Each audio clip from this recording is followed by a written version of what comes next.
Ahora sí, Federico, Hernán, bienvenidos y adelante. Muchas gracias.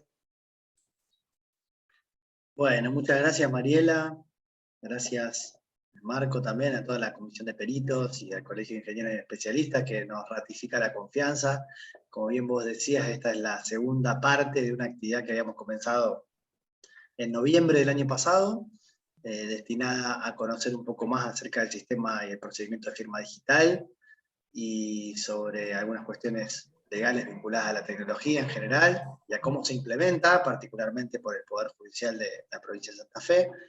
Y bueno, y todo lo que tiene que ver, como bien decía Mariela, con el CIFE, ¿no? Este sistema de expedientes electrónicos de la provincia, que muchos se han visto, y nos hemos visto en general obligados o forzados a terminar de utilizar y aprender en la pandemia, a partir de la digitalización y la necesidad de resolver todas las cuestiones judiciales por esa vía. Así que, bueno, hoy con el doctor Tejor lo que teníamos previsto era un poco complementar la charla de aquella vez, que fue un poco más un marco sobre el cual seguramente ustedes tenían un montón de dudas, inquietudes y demás, a partir de lo que fue la finalización de esa actividad. Sobre fin de año se plantearon algunas preguntas que retomamos con Marco ahora en febrero de este año, se terminaron de recopilar inquietudes y nos parece apropiado, bueno, hacer este encuentro para que podamos responderlas, para que también la charla quede grabada y otros colegas la puedan ver, para que sobre las respuestas que vayamos dando ustedes puedan repreguntar y demás. Y si tienen nuevas preguntas que no han sido incorporadas, por supuesto que las puedan realizar. Nosotros tenemos, obviamente, el tiempo a disposición de ustedes, calculamos que vamos a estar más o menos como máximo hasta las 19:30, una hora y media, como para no excedernos en eso. Y pedimos sí que silencien los micrófonos. No estamos nombrados como coadministradores, por ende yo no puedo hacerlo forzadamente, pero por eso les pedimos a ustedes que colaboren con eso. Y bueno, preparamos con el doctor Tejor una dinámica de ir haciendo las preguntas.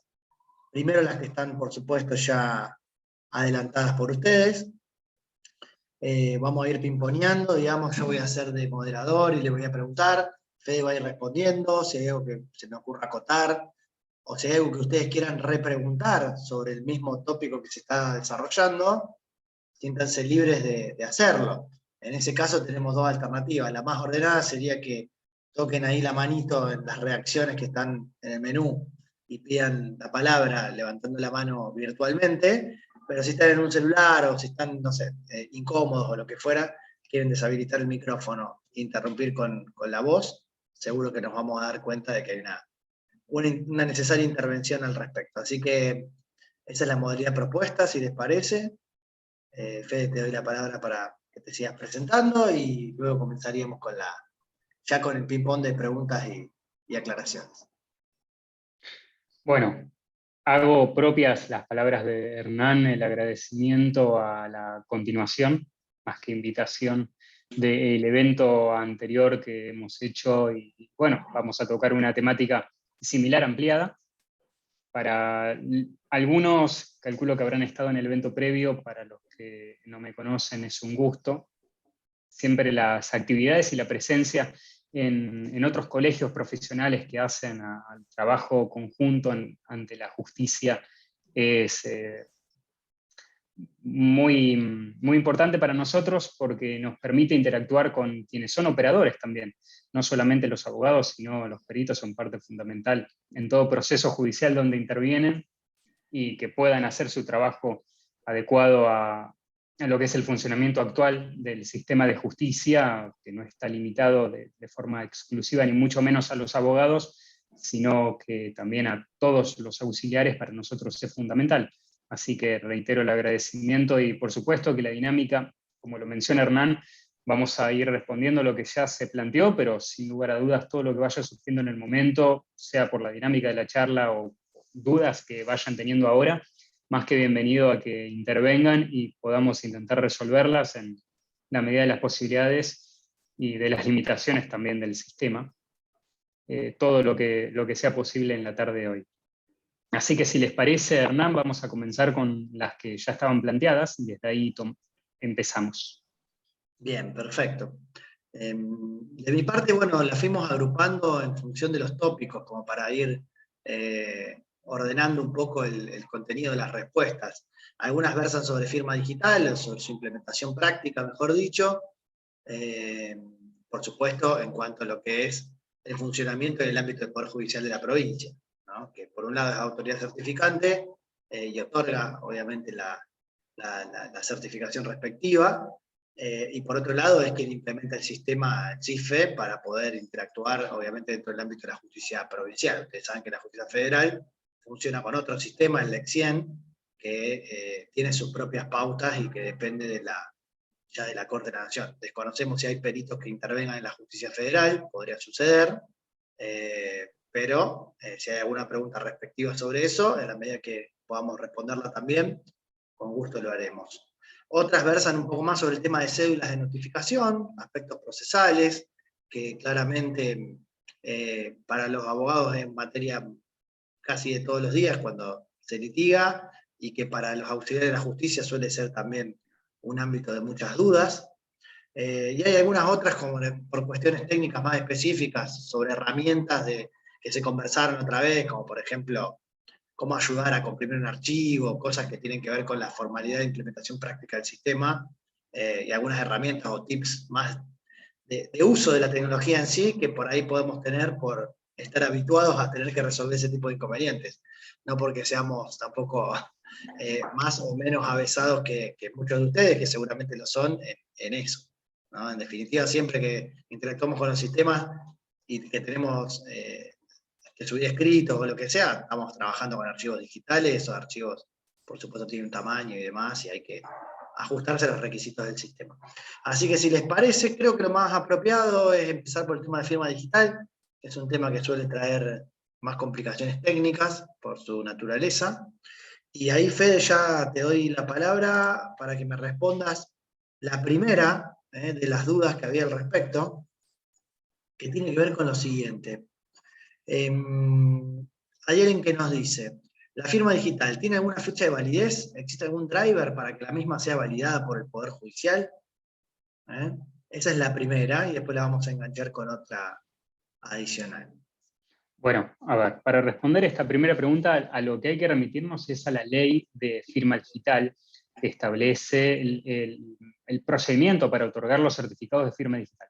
Estos certificados, que son los que estamos utilizando hoy en día los abogados y que quizás muchos de ustedes ya tengan tramitado, o todos, desconozco, tiene un proceso de alta con la validación de los datos contra la base de datos del RENAPER, con los cuales le otorgan el certificado, y ese certificado tiene dos elementos fundamentales, que uno es la posibilidad de revocación del mismo, que se utiliza ante el caso que la firma digital haya estado comprometida, es decir, si perdemos el acceso a la misma, si alguien se hizo de nuestro token en caso que haya sido otorgada con firma bajo hardware, o alguien se haya accedido o comprometido a nuestro sistema en caso que sea una firma en la nube, las otorgadas por la ONTI.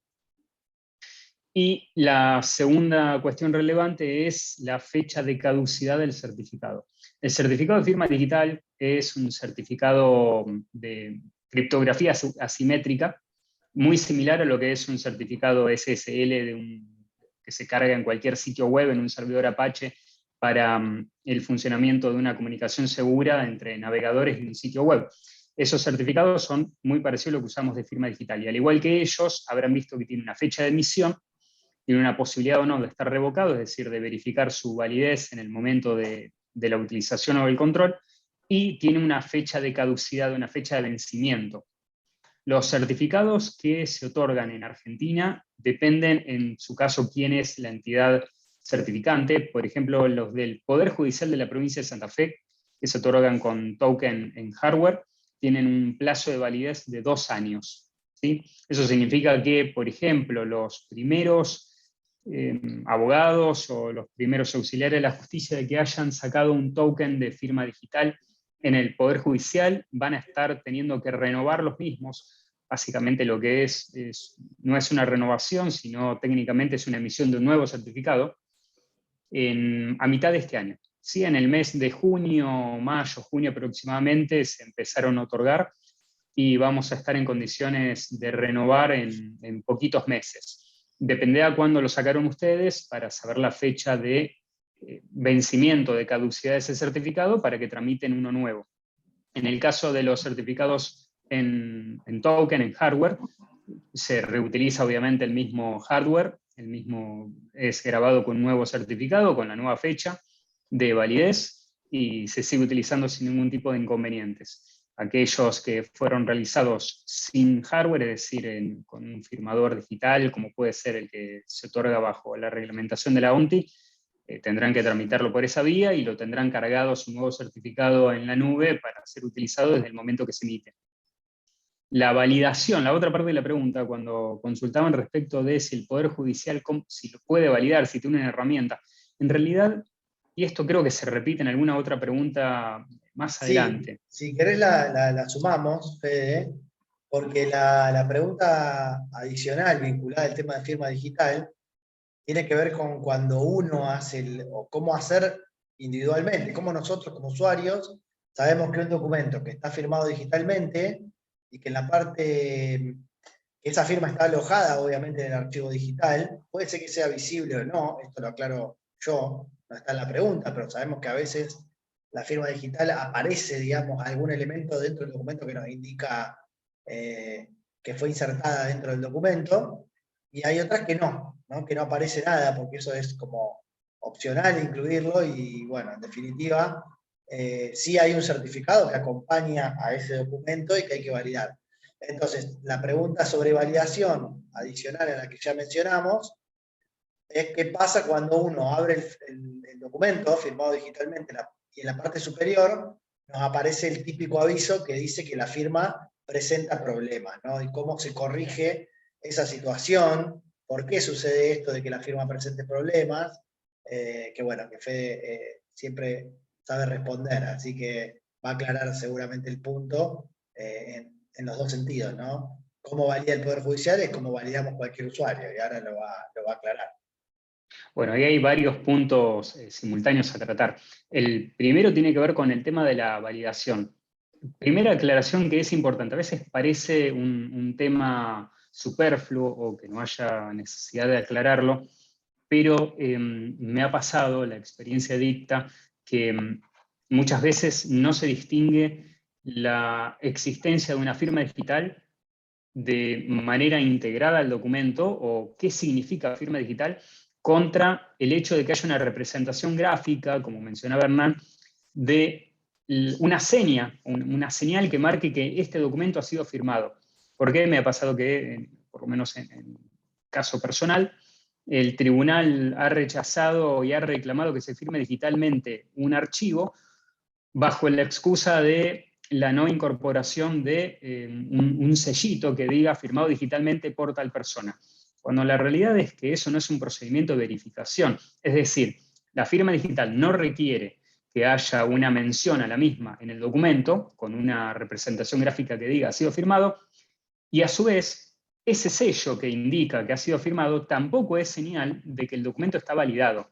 Entonces, vamos para atrás. Dejemos de lado el tema de la representación gráfica de este documento ha sido firmado o el texto que fuere, y vamos a explicar cómo se firma, cómo se incorpora, para entender por qué y cómo se va a verificar.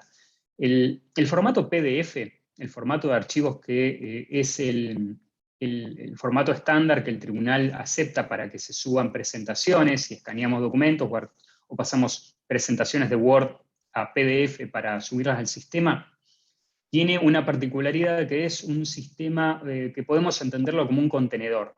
¿Qué significa? Que dentro del mismo, por su plataforma abierta, permite integrar diferentes tipos de extensiones, como en este caso un certificado de firma, para garantizar la integridad de un documento que está dentro del PDF. ¿Qué significa? Que también podemos firmar cualquier otro tipo de documento y se va a generar el certificado de firma, pero va a estar en un documento aparte. Se va a generar un archivo que va a estar vinculado a ese documento y que va a garantizar la integridad del primero.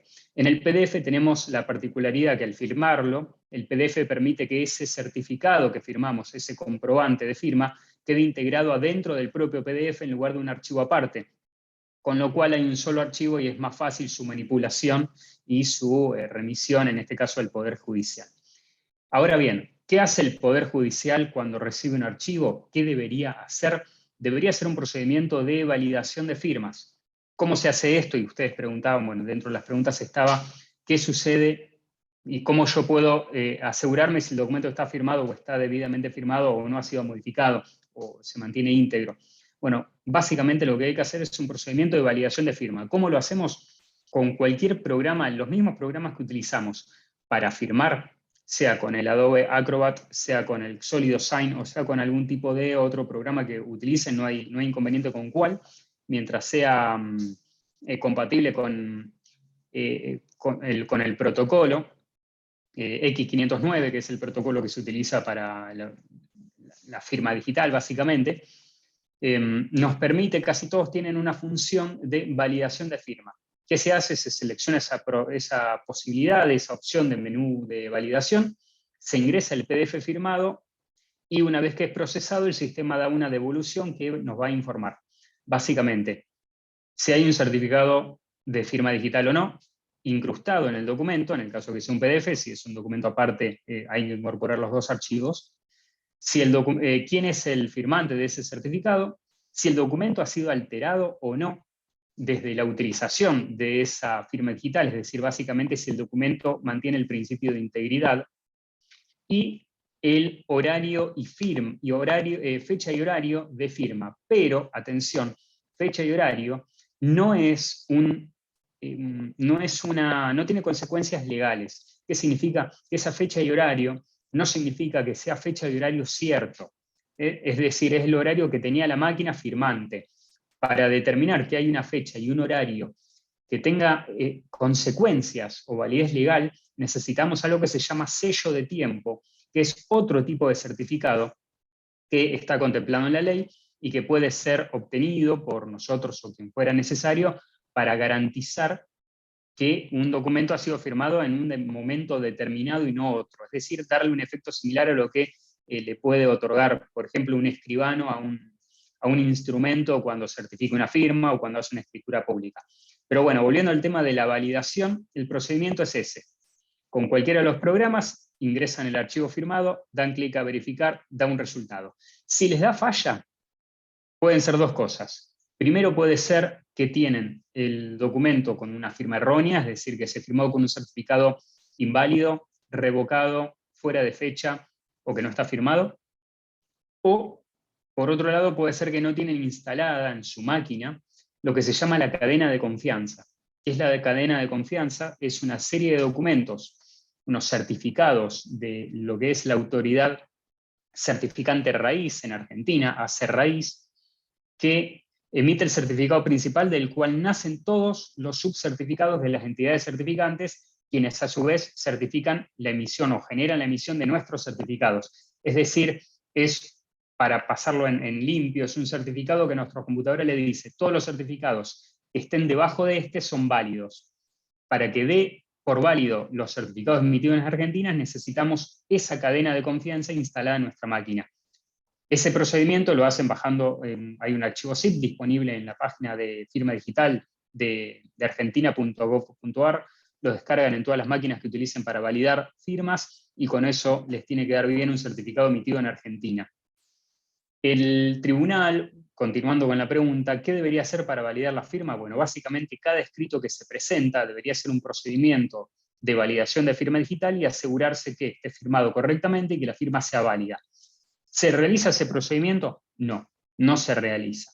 Los tribunales, hasta donde tengo entendido, no puedo hablar por todos, pero hasta donde tengo entendido, por una cuestión obvia que es la optimización del tiempo y los recursos limitados que cuenta, no tienen posibilidad de validar cada documento, cada presentación, cada escrito cargo que se hace en los sistemas y asegurarse que esté firmado. Básicamente lo que hacen es ver si al pie dice firmado digitalmente por tal persona y lo dan por válido. Después las partes tendrán la posibilidad de discutirlo. Si yo bajo el escrito de la contraparte y veo que en realidad está mal firmado, denunciar que ese escrito se tiene que tener por no presentado, o cualquier tipo de consecuencia jurídica que pudiera tener en razón de la no existencia de la firma, que también es un tema debatible porque al día de hoy todavía no es exigible el 100% de la firma digital, como va a ser a partir de mitad de año. Se prorrogó, iba a ser en marzo y se pasó a mitad de año. Así que ese es básicamente el procedimiento. Si hay alguna pregunta al respecto, si no, seguimos a la próxima. Yo tengo una pregunta. Lo primero que dijiste con el tema del vencimiento del certificado, que son 2 años. ¿Hay alguna forma que tenemos con el token que tenemos de controlar eso para saber? ¿Hay forma de averiguarlo? Sí, absolutamente. Firmen cualquier documento, valídenlo, y cuando ven la validación les va a decir datos del certificado, le dan clic y va a dar toda la información relativa al certificado firmante, es decir, fecha de emisión, fecha de vencimiento y demás. Eso es un modo práctico. Si tienen instalado lo que se llama el middleware, es decir, el software que cuando instalaron el token se les pidió que pongan en la computadora para poder habilitar a que el sistema interprete la existencia del token, ese icono que van a tener en la barra de tareas, que no recuerdo exactamente el nombre ahora del que se suele utilizar, pero es uno rojo, por lo menos en Windows, para los que usan, le dan doble clic y les tiene que dar, una vez que esté conectado el token USB, toda la información de su propio certificado. Ahí les va a decir fecha de emisión y le va a decir fecha de vencimiento. De todas formas, el modo más sencillo siempre es firmar un escrito y hacer el proceso de validación y mirar los datos del certificado firmante. ¿Cuál es el proceso de validación? Eso, a ver, yo ahí estoy usando el sólido, es eso que dice verificar. El sólido, verificar. Firma cualquier documento, después Sí. se hace clic en verificar, se arrastra el documento o se abre desde allí y se le da a procesar. Y el resultado que dé, debajo tiene que aparecer, si están instaladas las cadenas de confianza, tiene que aparecer todo en verde, y los datos del certificado. Va a haber un botón que dice ver certificado y ahí van a aparecer los datos relativos del certificado que se ha utilizado en ese documento.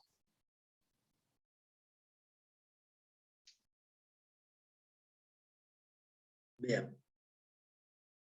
Bueno, tema firma digital, hasta acá era lo que se había preguntado, pero sigamos ahí aclarando. Sí, sí, Marco, por favor.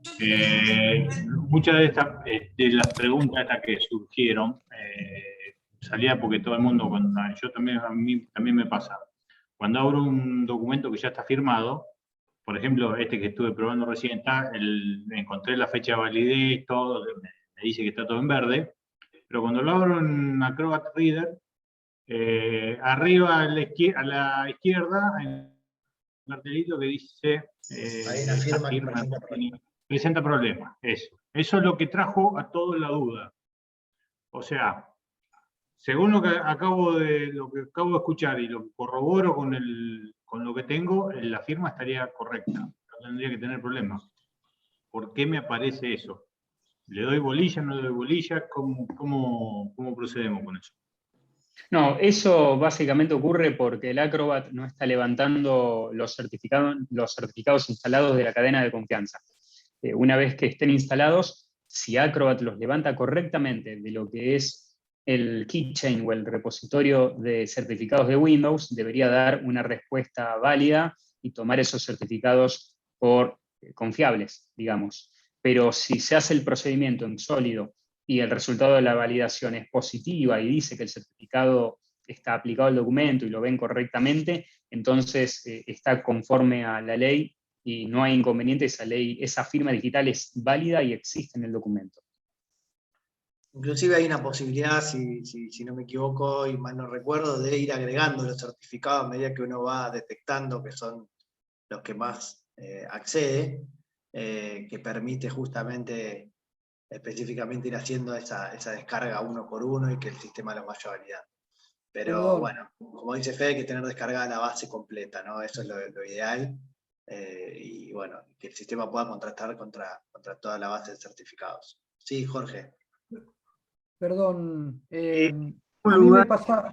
que es obligatorio de colocar la firma digital, porque en algunos casos lo veo abajo a la derecha, o abajo a la izquierda, o arriba. ¿Hay algo que diga que hay que poner la firma digital en tal lugar del documento? No, de hecho, no solamente no hay un lugar donde ubicarlo. A ver, en principio, si no fuéramos a hacer una interpretación de lo que dice el Código Civil y Comercial, la firma es al pie del instrumento. Lo que ocurre acá es que, vamos de nuevo, la firma digital no es esa representación que ponemos en el documento. Eso es simplemente una marca, una ayuda a memoria para que alguien sepa que está firmado digitalmente. La firma digital la estamos poniendo en el documento, en ningún lugar en particular, porque la firma digital no se ve. Y lo que vemos no es firma digital. Entonces, para dejar en claro el concepto, importante entender la diferenciación entre las dos cuestiones. ¿Dónde ponemos la representación gráfica? Que el documento se encuentra firmado digitalmente, donde quieran, donde les quede cómodo, donde vean que va a estar visible y queda práctico. Usos y costumbres dictan que se va a ubicar al pie del petitorio, porque es el lugar donde uno concluye el documento y donde se espera la firma. Nada importa de que en realidad yo encabece el escrito diciendo este escrito se encuentra firmado digitalmente y al pie no ponga nada. El proceso de validación es el que va a determinar si está firmado digitalmente o no, y no si yo le puse un sellito al texto. Claro. Completando un poco la respuesta, Jorge, a ver, estamos acostumbrados nosotros a trabajar con la firma manuscrita o hológrafa, le decimos, que cuando tenemos un documento en papel, generalmente lo hacemos al final del documento, y a más de uno le habrá pasado que ha firmado un contrato y le han pedido inicialar, ¿no? Esto de hacer como una firma resumida en todas las páginas, vieron que se pone en el margen, al costado de los contratos. ¿Por qué se hace eso? En realidad es simplemente para demostrar que el documento no se alteró una hoja por otra.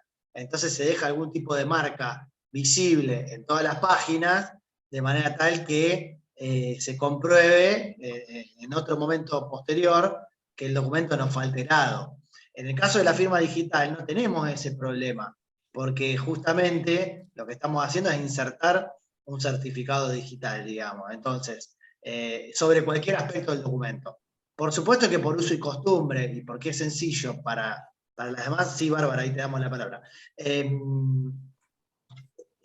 Por uso y costumbre, y sobre todo en aquellos casos donde uno tiene configurado, porque este es otro punto que vale la pena aclarar, una imagen, porque vieron que, por ejemplo, el Adobe Reader te permite, cuando uno crea la firma que va a aparecer como esa señal visible que señalaba Federico, en el documento, que me indica que el documento está firmado, generalmente te pone el nombre y apellido, lo que uno ponga, y te pone la fecha, la hora y demás, que como dijo bien Federico, no es un timestamp, o sea, no es una fecha cierta con efectos jurídicos. Pero además está la posibilidad en algunos casos, con algunos programas también, de insertar la imagen, ¿no? Lo que hace todo el mundo cuando inserta la firma escaneada, que en realidad no tiene ninguna validez como sí la firma digital, simplemente insertar una imagen en un documento, bueno, eso puede ser configurado en ese aspecto visible. Entonces, a ver, queda lindo la verdad, si uno lo tiene configurado de esa manera, porque se ve una representación gráfica de la firma que uno puede tener manuscrita, también aclara que está firmado digitalmente por tal persona, con lo cual no habría que ni aclarar el documento, y si uno lo pone al pie del documento o en el lugar donde habitualmente quien lo revisa espera que aparezca una firma, lo más probable es que la gente vaya a verlo ahí, que si se lo encuentra en el margen superior izquierdo ni bien lo abre, ¿no? Entonces es una cuestión de lógica, sentido común, tratar de aplicar, extrapolar al mundo digital aquello que estamos habituados a hacer en el mundo físico, simplemente para simplificar el análisis de quien va a ver el documento. Como bien decía Federico, no es necesario hacerlo en determinado lugar, no hay una indicación, porque en realidad es un procedimiento técnico que se incorpora al documento y que no tiene, que se puede comprobar de otra manera, esté ubicado donde esté, no importa. Yo lo corroboro cuando lo guardo una vez firmado, me aparece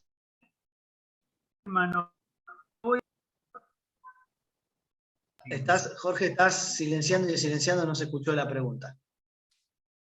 Pero... ¿Se escucha ahora? Sí, sí. Me ha parecido a veces, una vez que he terminado de concluir, colocar la firma digital, un cartel que me dice firma no válida.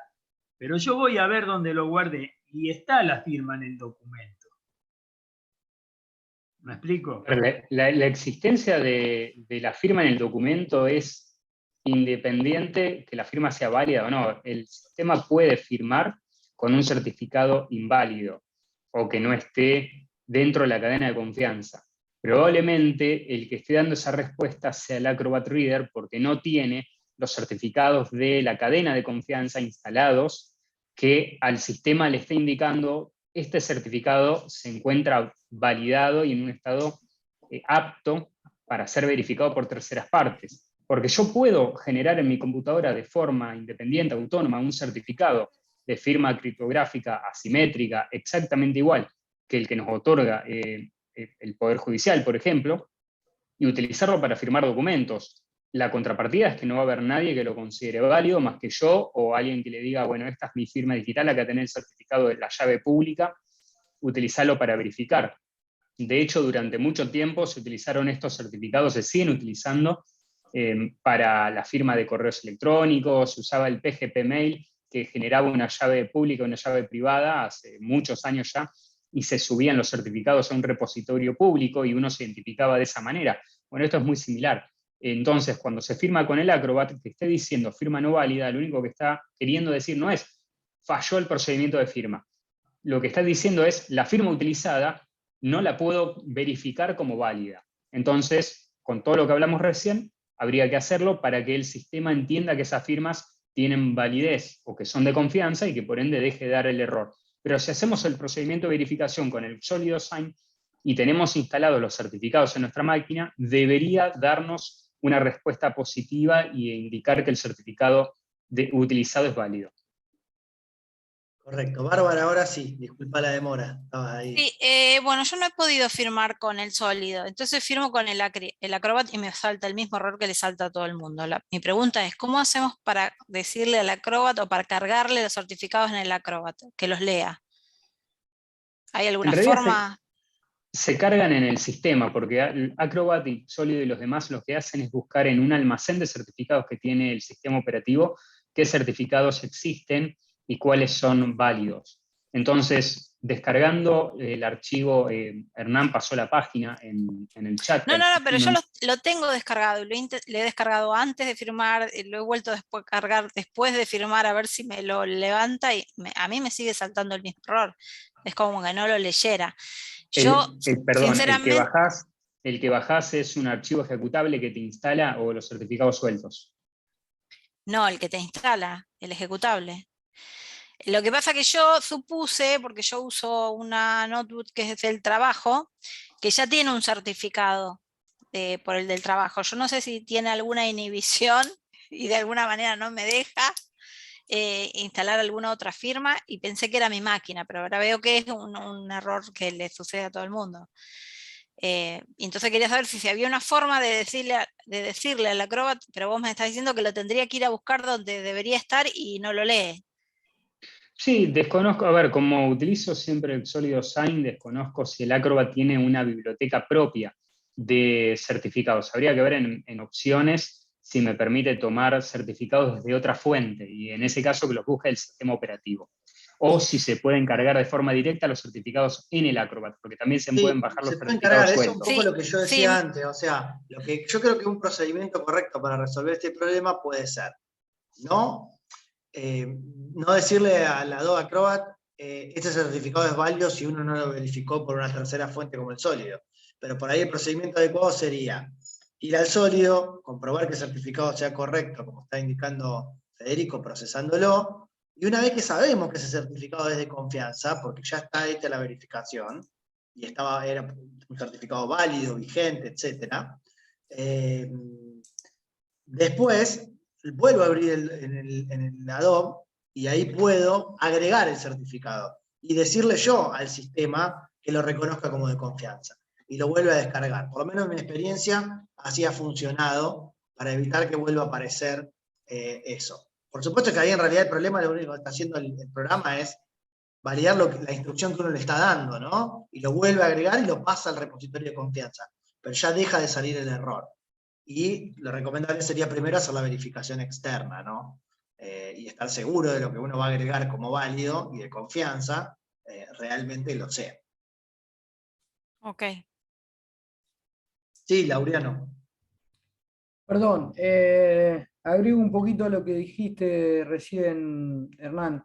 Sí. A mí me pasó eso apenas hice la firma digital en el mes de diciembre, que con el sólido no tenía ningún tipo de problema, y el Acrobat también me ponía que sí, pero que había un desconocimiento del firmante o algo por el estilo, te aparece.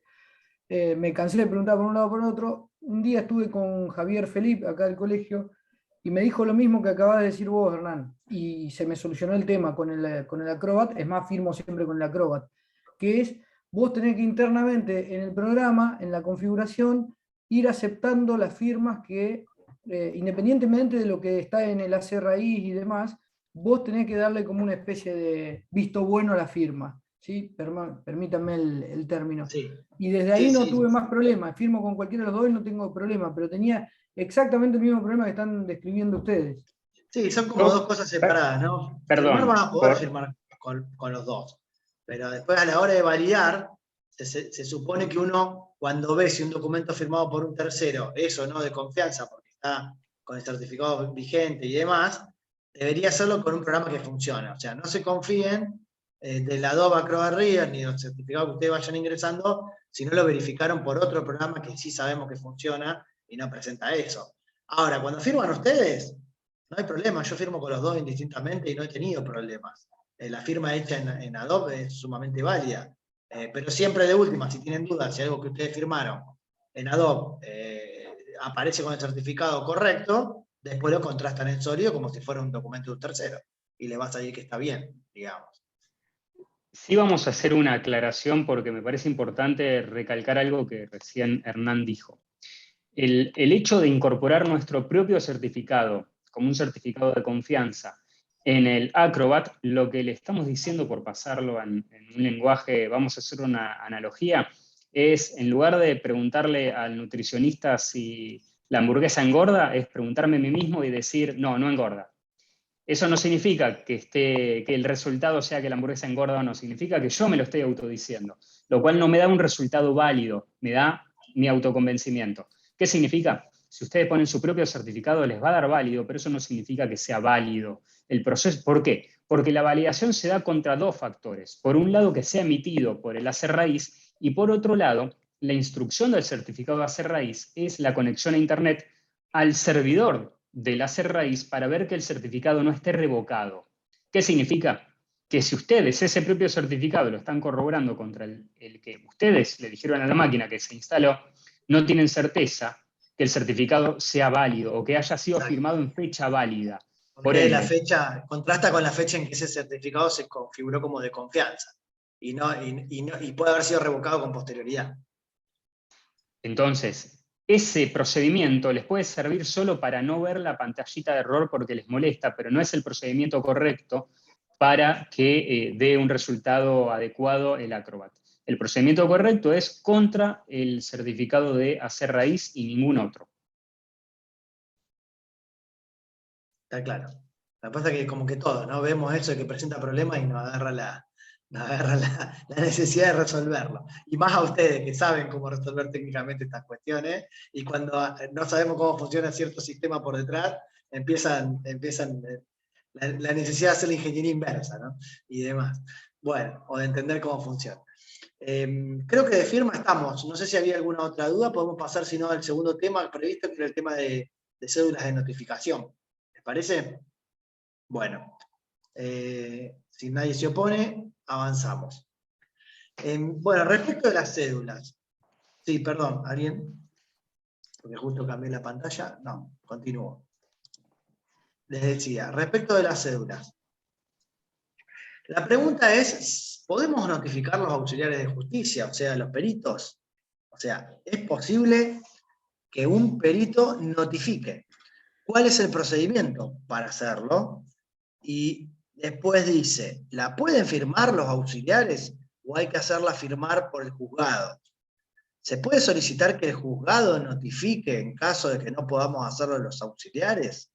Bueno, de eso se trata, ¿no? Yo creo que son obviamente dos preguntas en una, pero que están muy vinculadas. Primero, Fede, si un perito, nos pasa también a los abogados, no se crean que esto les pasa solamente a ustedes, estamos muy acostumbrados a que ciertas notificaciones dentro del proceso tengan que ser emanadas por el secretario y el juez, digamos, secretaria, jueza, con toda la formalidad que se requiere en determinados momentos de los procesos. Pero hay hay un lindo artículo, que ahora Fede seguramente va a comentar, donde los auxiliares de la justicia y los profesionales podemos, por supuesto, suscribir las notificaciones, y bueno, vamos a ver cómo es el procedimiento para colaborar con el juzgado, ¿no? Por una cuestión de carga de trabajo. A ver, básicamente acá hay que hacer una distinción. Por un lado tenemos lo que dice el Código Procesal de nuestra provincia, me voy a referir al Código Procesal Civil y Comercial básicamente, para tomar un parámetro comparativo. Y por otro lado tenemos lo que dicen las acordadas de la Corte, que no van de la mano necesariamente a lo que dice el Código Procesal. Entonces tenemos en realidad desde el funcionamiento del CISFE en pandemia básicamente, la existencia de ciertas herramientas que no fueron contempladas de forma legislativa y no fueron incorporadas al texto legal al cual debemos atenernos para litigar, sino que son creaciones propias de la Corte, que hay toda una discusión al respecto, que deberá en algún momento armonizarse el código procesal para adaptarse a la utilización de estas herramientas. Hoy estamos en un limbo, en una situación de una solución sui generis de la Corte para que pueda seguir funcionando el sistema de justicia. ¿Por qué hago esta aclaración? El código procesal lo que establece es que hay determinados actos, básicamente aquellos que pueden generar, es decir, crear o extinguir o modificar derechos, que deben ser notificados por la firma del secretario o secretaria del juzgado. Básicamente lo que significa es cuando dicto una resolución, cuando trago un embargo, cuando tengo el primer decreto de trámite, determinadas cuestiones requieren la firma del secretario. Eso no está contemplado hoy en la cédula electrónica, es decir, el funcionamiento de la cédula electrónica está normado, como les decía, por una acordada de la Corte, y esta acordada que establece, dice textualmente que los profesionales matriculados podrán firmar las cédulas en el sistema para remitirlas a través del sistema electrónico de notificación entre profesionales. Vean que habla de profesionales. Se sobreentiende, en un primer momento uno sobreentendía que, haciendo un juego entre lo que es el Código Civil y Comercial, que habilita a los abogados a la firma de las cédulas, a la firma de las cédulas, uno entendería que la acordada de la Corte se refiere a que también con profesionales entendemos a los abogados, no a los auxiliares de justicia que no cumplen ese rol, a la suscripción de las cédulas electrónicas. Pero a tenor de la verdad, lo que dice la acordada es de los profesionales matriculados. Y ustedes en definitiva son profesionales matriculados, con los cuales habría algún elemento para defender la posibilidad de que suscriban esas cédulas electrónicas y las manden en sistema. Ahora bien, dirán, bueno, pero tengo posibilidad de que esto se debata, que haya algún tipo de planteo o algún inconveniente futuro con estas notificaciones. El principio básico, que la jurisprudencia y la doctrina lo entiende así, es que no hay nulidad por la nulidad misma.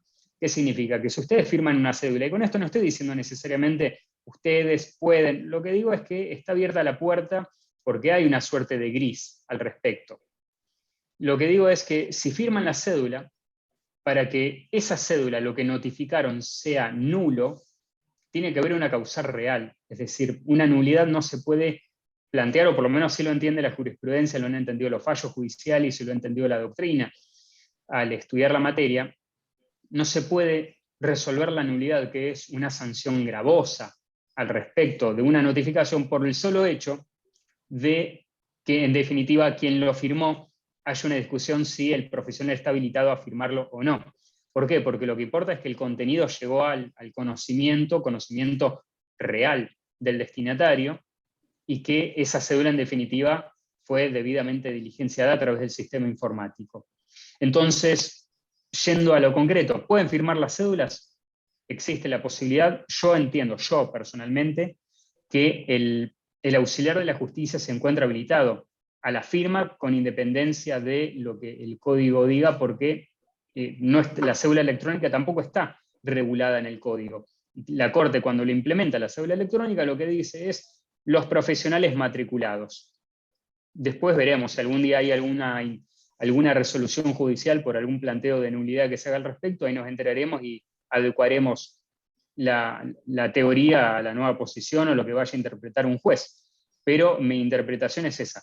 Ahora bien, ¿pueden pedirle al secretario o secretaria del juzgado que suscriba la cédula y la mande por sistema? Pueden, sin lugar a dudas, pueden solicitarlo en un escrito, principalmente cuando tienen que notificar una fecha de pericia, cuando tienen que poner de manifiesto la presentación, cuando tienen una regulación de honorarios o cualquier cuestión añadida. Por supuesto que pueden solicitarlo sin perjuicio que eso añade complejidad al proceso, hace que no solamente se demore y agregue tiempo, sino le agrega tareas a un juzgado que por lo general están bastante abarrotados. Así que en la medida de lo posible siempre buscaría la solución más fácil y iría por la notificación firmada digitalmente por el propio auxiliar de la justicia, en este caso el profesional matriculado. Sí, de hecho, a ver, ustedes saben que los 4 actos principales de la actividad del auxiliar de justicia, de los peritos, como ustedes, son la aceptación del cargo, la fijación de la fecha del acto pericial, la entrega del informe y el pedido de regulación de honorarios, ¿no? Y su respectiva regulación. ¿Cuál es el único que podría llegar a presentar una discusión al respecto de si ustedes lograron o no avisar a tiempo? Uno solo es, y es lógicamente la fijación de la fecha del acto pericial, que es donde tienen que ir a realizar el acto, contrastar la documentación. En el caso del sistema será ir a recabar la evidencia digital, será ir a controlar que X evidencia digital respetó la cadena de custodia, o sea, y ahí cuál es el problema que a veces se da y por eso se postergan los actos periciales muchas veces. La falta de notificación con la suficiente anticipación para que las partes se preparen para eso.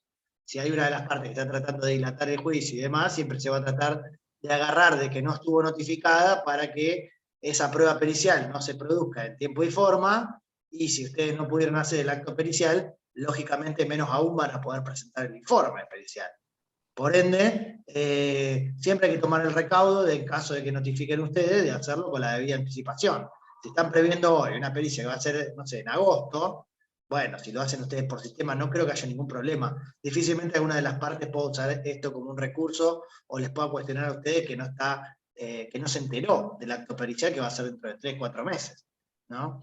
Entonces, más que nada el problema se puede suscitar con notificaciones de último momento, o cuando entre la aceptación del cargo y la fijación de fecha no hay un tiempo prudencial como para que esto pueda ser notificado con cierta anticipación. Me parece que viene más que nada por ahí el posible conflicto, y como bien decía Federico, no hay ningún problema en colaborar con la justicia. A mí me parece que el espíritu del artículo 25 del Código de la provincia, que nos habilita a los abogados a firmar, más lo que dice Federico de interpretar la palabra profesional en el sentido amplio, hoy por hoy la lógica impone que no habría que ser formalista o ritualista y decir no, que me notifique el perito no es válido porque no está habilitado a emanar cédulas, porque solo el juzgado podría hacerlo, etc.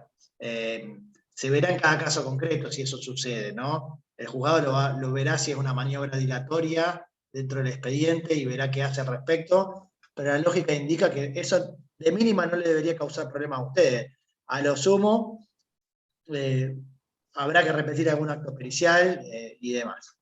Total, después, cuando él entrega el informe pericial, no se preocupe porque ahí somos los colegas abogados los que los apuramos un poco más a los peritos con los tiempos, pero creemos que el problema puede estar más que nada dado ahí, con la fijación de fecha, y no sé si en algún otro caso. Fede, no sé si querés agregar algo. Ahí Jorge creo que tiene una pregunta al respecto. Jorge, decinos.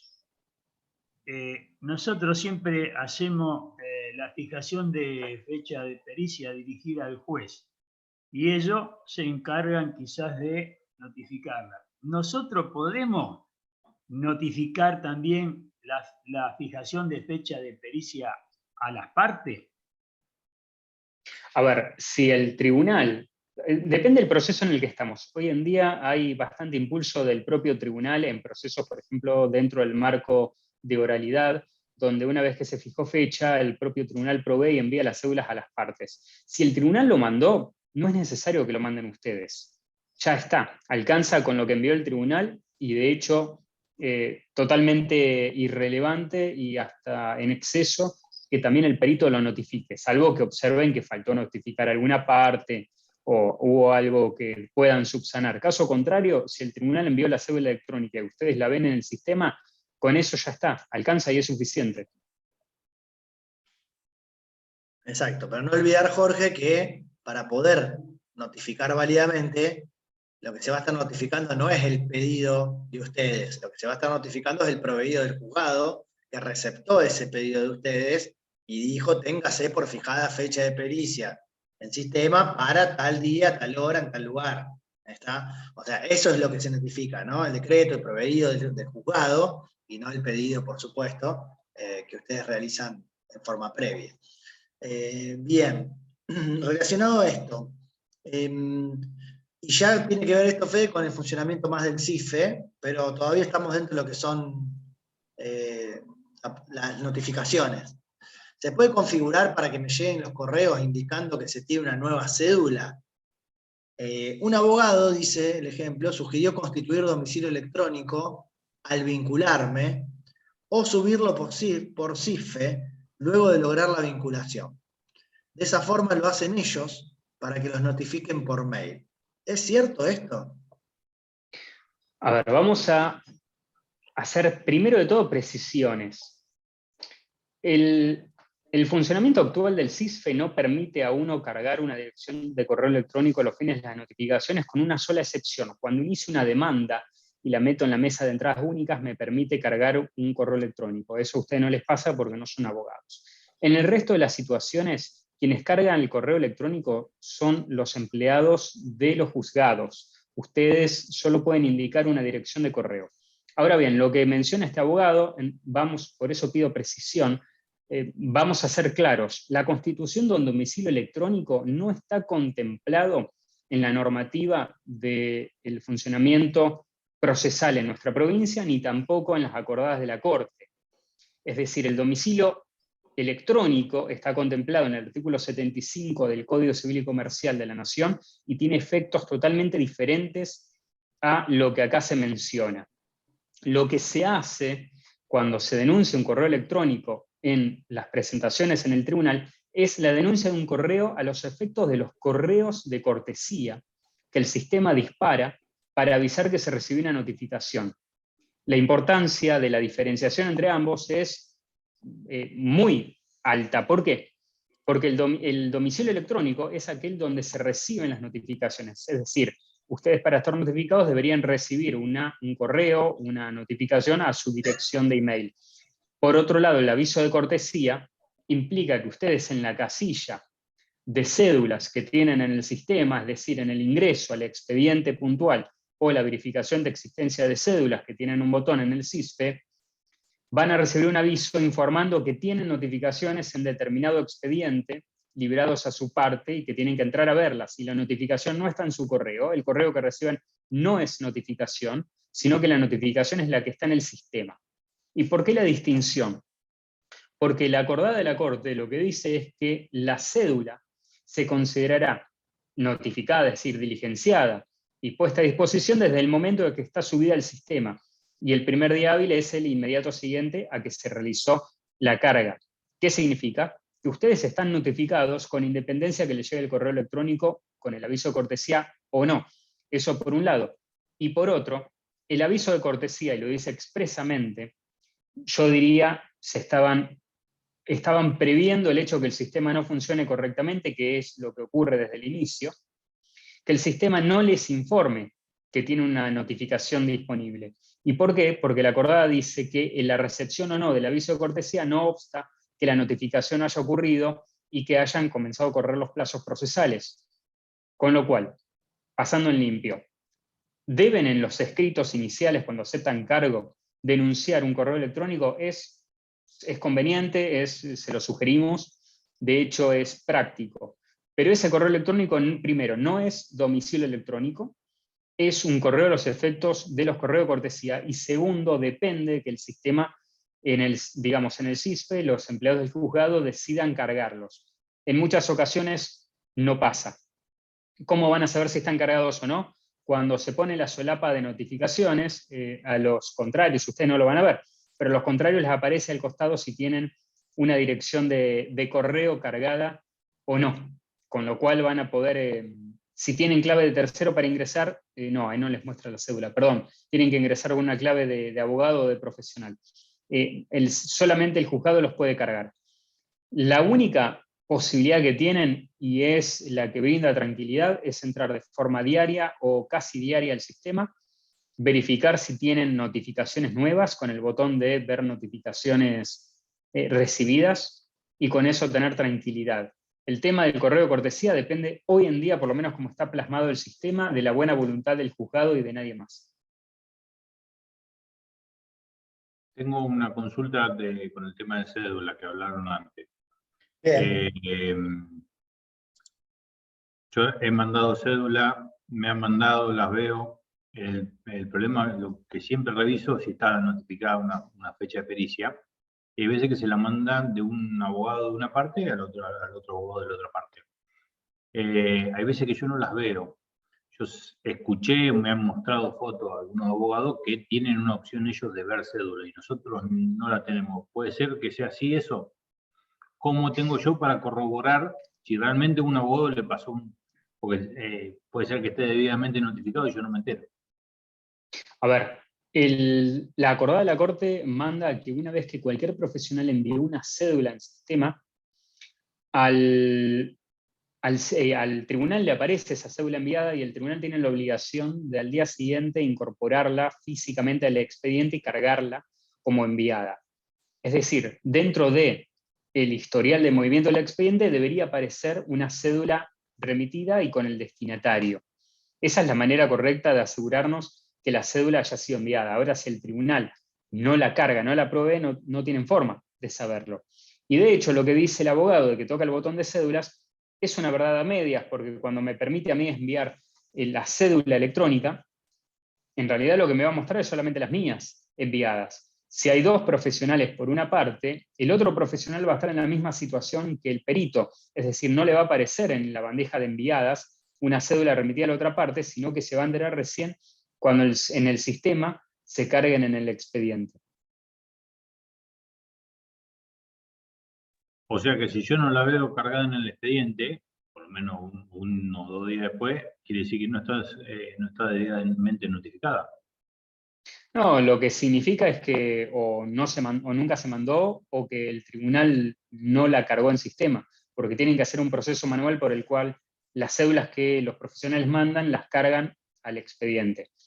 A ver, es una cuestión interna del tribunal en el cual no tenemos el expertise, pero básicamente si no aparece ni el abogado insiste en que fue notificada, tendrá que demostrarlo el abogado. Si ustedes dependen de algún acto procesal para seguir adelante con su procedimiento pericial, siempre sugiero, si no le aparece con la debida antelación, ocúpense de mandar las cédulas ustedes también. O la envió el juzgado, o la mandó el abogado y se aseguraron ustedes que esté enviada, o la mandan ustedes. Siempre evitando que llegue la fecha y tener que pedir una nueva fijación. Sí, y además no se olviden que de alguna manera como auxiliares o colaboradores del juzgado, y en función de lo que es un poco, más allá de que, como decía bien Federico, los juzgados están impulsando de acuerdo al tipo de procedimiento de oficio, es decir, el juzgado que toma la iniciativa, sigue rigiendo lo que es el principio dispositivo.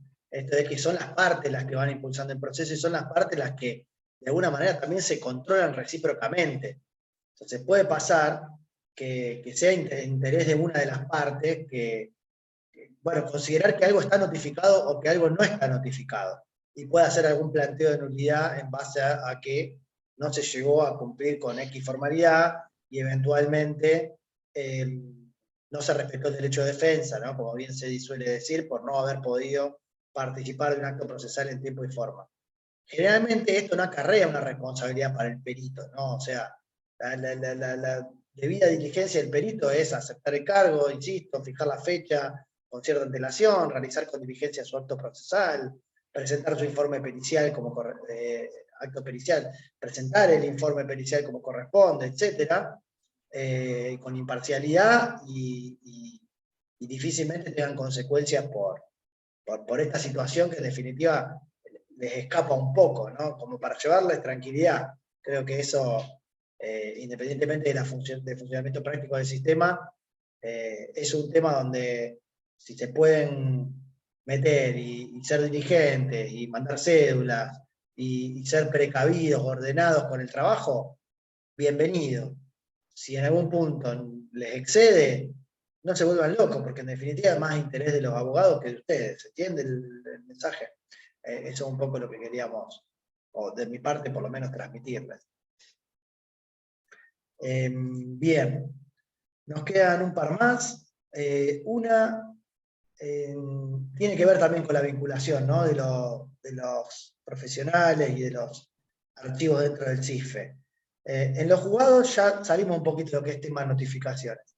En los juzgados que utilizan cuadernos de prueba, algunas localidades, ¿cómo hacer para que te vinculen al expediente y a los cuadernos de prueba en una sola vinculación? ¿Se puede necesariamente que enviar un escrito de vinculación por cada cuaderno?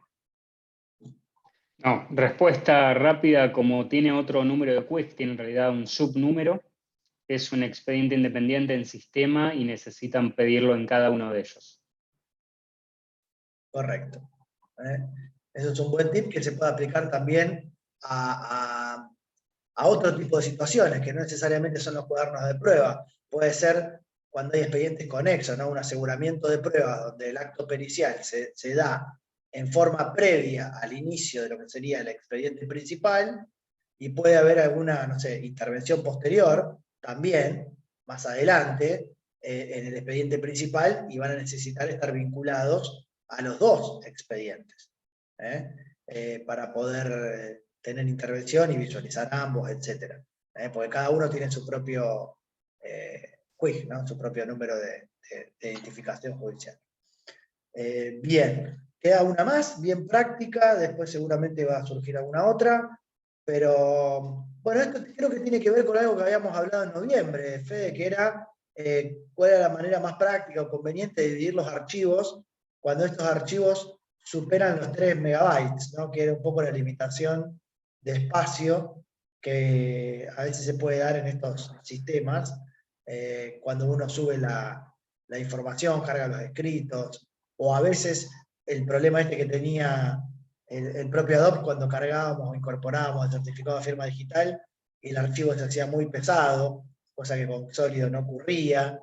Entonces nos vemos a veces visto la necesidad de reducir el tamaño de los archivos.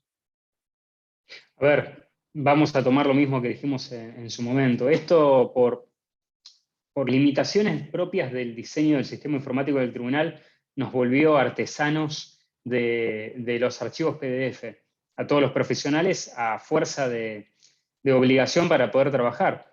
¿Por qué? Porque esta limitación de 3 megas arbitraria en razón de las limitaciones de espacio, capacidad de infraestructura y de sistemas, que es un espacio realmente un archivo muy exiguo, nos obliga muchas veces a separar. ¿Cuál es la manera más práctica? Y yo no se las puedo decir, cada uno tendrá una mejor manera de trabajar. Si me preguntan cómo lo puedo hacer, cómo lo hago yo, en realidad hay 2 o 3 páginas web que nos permiten subir archivos PDF y nos permite dividirlos, nos permiten comprimirlos y nos permiten unirlos. Hay la PDF, hay un par más que ahora no se me vienen a la mente, pero que son muy rápidos y muy prácticos, de uso gratuito. Y en definitiva... Yo agregué en el chat un par más, Small PDF. Ahí está, PDF PDF Online, está perfecto. Todos esos nos van a permitir trabajar con los PDF. ¿Cuál es la mejor manera? Y la verdad es que no hay una herramienta que nos diga tantas páginas equivalen a la página 1 a 3, equivale a tantos megabytes o a tantos kilobytes, y de la 5 a la 8 a tantos otros, entonces dividirlo de tal manera. No hay una, o por lo menos no hay ninguna concreta, seguramente lo hay, habría que buscar, alguna herramienta gratuita que permita, pero la realidad es que no hay más que un poco de trabajo manual y artesano de dividir los archivos. En la medida que tenemos contenido que vamos sumando su espacio en kilobytes y vemos que se aproxima a lo que va a ser el archivo sin firmar, porque ahora vamos a hablar de eso, iremos dividiendo, iremos generando uniones de archivos y teniendo varios, y los presentaremos por cargos independientes.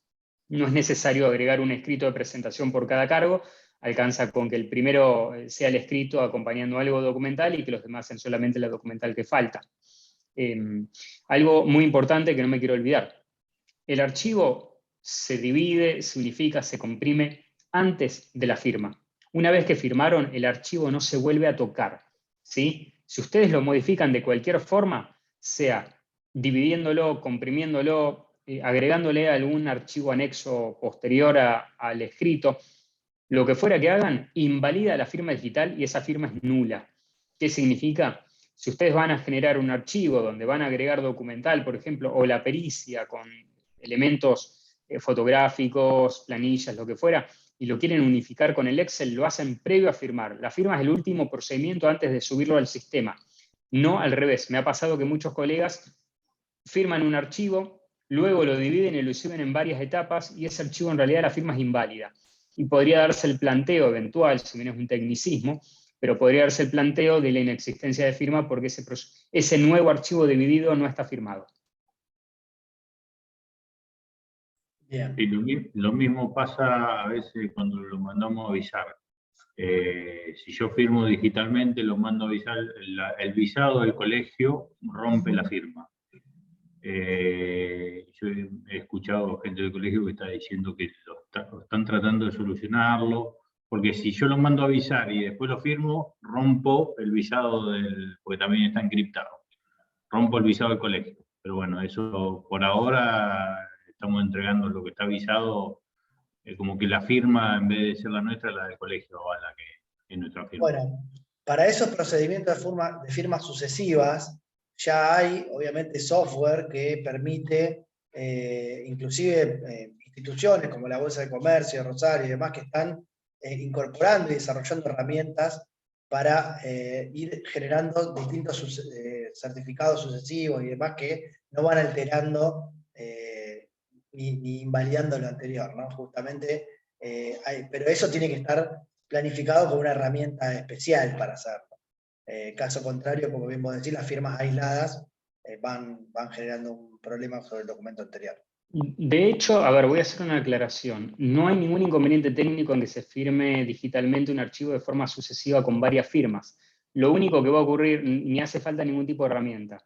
Lo único que va a ocurrir es que la firma que garantiza y que suscribe la integridad del documento es la última. La anterior sigue siendo válida, pero dentro del PDF, que como les decía es un contenedor en realidad de archivos, la firma anterior solo va a dar fe de la validez del archivo original previo a la firma, en este caso del visado. Entonces va a haber dos firmas, una que garantiza hasta un momento determinado, pero no puede garantizar que se haya incorporado o que se incorporó con posterioridad a la firma que viene luego, que en este caso va a ser la del visado.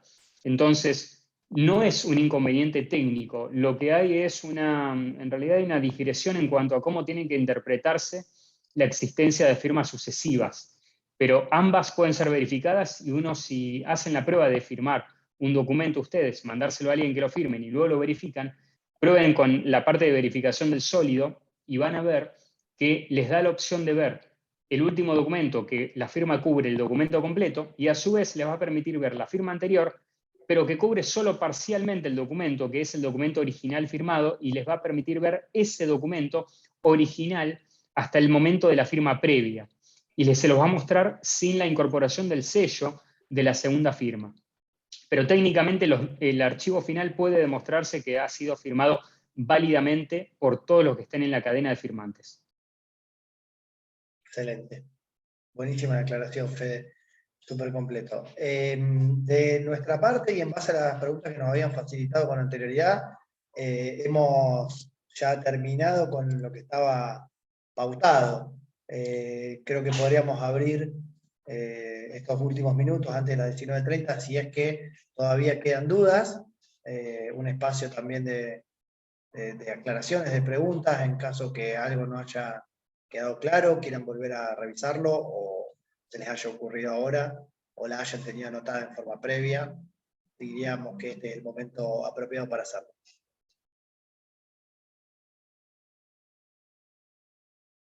El horario José Luis. para subir... Perdón, Jorge, justo ahí había levantado primero la mano José Luis, que no había hablado, así que le vamos a dar la oportunidad. Después te damos de nuevo la palabra.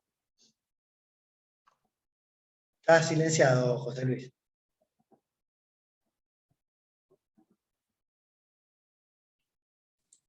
¿Ahora sí? Sí, perfecto. Bien. Vos pedís por escrito la vinculación al sistema o al expediente, ¿no es cierto? ¿Tenés que esperar hasta el otro día para volver a cargar la aceptación de cargo, fija fecha, o lo podés poner todo continuado? No, sé la, si primera alcanza antes. la primera presentación de solicitud de vinculación, si lo hacen desde la autocarga, puede ser el escrito de fijación de fecha. Lo que pasa, el primero es de aceptación de cargo. Entonces, una vez que aceptaron el cargo, es el momento oportuno para luego hacer las presentaciones posteriores porque ya van a estar vinculados. Pero no es necesaria una presentación solicitando expresamente sean vinculados. El propio tribunal debería cargarlos una vez que hacen la aceptación de cargo. Claro, lo que pasa, me ha sucedido que yo en un expediente de antes de que nosotros entremos en el CIF, y bueno, no estoy vinculado, quiero presentar el informe pericial, no estoy vinculado, entonces tengo que pedir la vinculación y en el momento que pido la vinculación, ¿puedo cargar la pericia o tengo que esperar que esté vinculado? De hecho, la vinculación es un acto material que hace el tribunal, entonces simplemente uno podría hacer, en lugar de hacer un escrito de solicito vinculación y subirlo al sistema con primera vinculación, con la opción de en escritos de primera vinculación, con el quiz del expediente, directamente subir el escrito de presentación pericial y el juzgado necesariamente los va a vincular, porque tiene que cargar al profesional y les va a aparecer automáticamente. No, pero no tenemos forma de cargar un escrito si no estamos vinculados. ¿No pueden hacer autovinculación? Sí, lo que pasa que sí. No, perdón, autovinculación no. No podemos hacer autovinculación. Siempre tenemos que pedir que nos vinculen. Hay un botón que dice primera vinculación y ahí pedimos. Después, bueno, cuando alguien del juzgado, que a veces lo hacen en el día, a veces de un día para el otro, a veces se olvidan. Yo he reiterado la vinculación y la segunda vez me vincularon.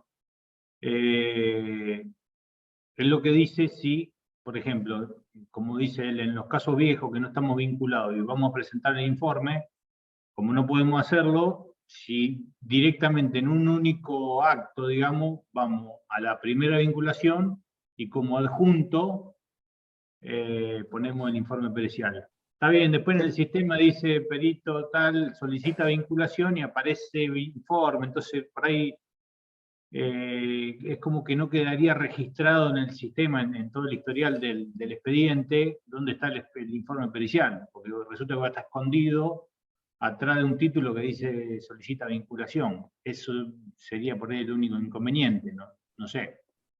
A ver, no es inconveniente porque en definitiva lo que importa es el proveído del juzgado que tenga por presentada pericia. Pero con independencia, si me preguntan desde lo técnico si pueden hacerlo en el mismo escrito de vinculación, sin lugar a dudas que sí pueden. Jorge Bien. tenía una pregunta. Sí, Jorge.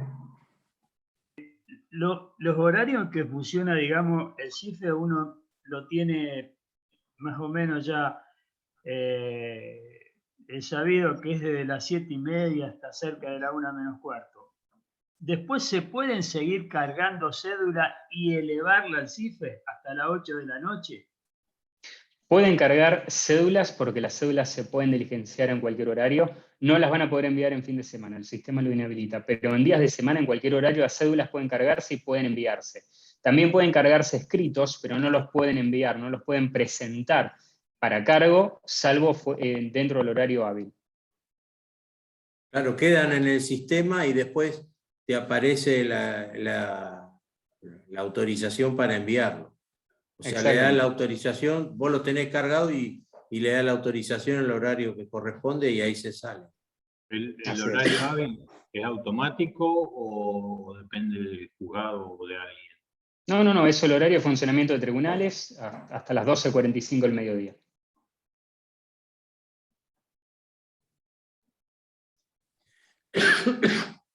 Bien, bueno, no sé si quedó alguna más. Si no, Marco, Ariela, si están de acuerdo, si no quedó ninguna, podemos ir finalizando. Por mi parte está todo más que bien explicado, está todo lo que habíamos pasado. Bueno, si no hay alguna duda que surja ahora, podemos finalizar, ¿no? No hay problema. Bien, perfecto. Bueno, de nuestra parte, agradecerles, esperando haber sido claros. Bueno, Federico siempre No, por lo es. favor. Sí. No, voy a reiterar en nombre de la Comisión de Peritos y en nombre del colegio el agradecimiento para Hernán y para Federico. Y bueno, probablemente los volvamos a convocar. Así que Siempre muchas es un gracias. gusto. Bueno, Gracias a Gracias. buenas noches. Muchas gracias a todos y a todas. Muchas Hasta luego. gracias Buenas a todos. noches. Adiós. Chao, Ay, chao. buenas noches. Buen fin